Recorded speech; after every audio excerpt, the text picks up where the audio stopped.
स्वारूप्य, स्वारस्य, सुगंध आणि स्वादिष्ट 4 गुण असावे. स्वारूप्य म्हणजे रंग चांगला असावा. भाजीचा रंग चांगला असेल तर खाण्याला आनंद वाटतो. स्वारस्य म्हणजे ती रसदार असावी, त्याच्यात जीवनसत्व असावे. स्वादिष्ट म्हणजे चव चांगली असावी. सुगंध म्हणजे गंध चांगला असावा. चव चांगली असावी, गंध चांगला असावा, रंग चांगला असावा आणि ते रसदार असावं.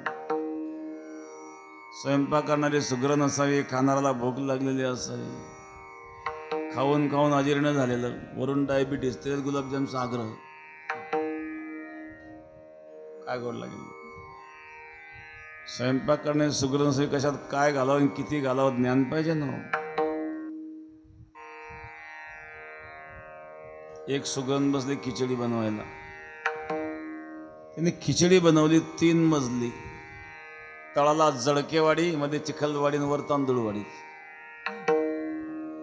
खाणाऱ्याने काय खायचं.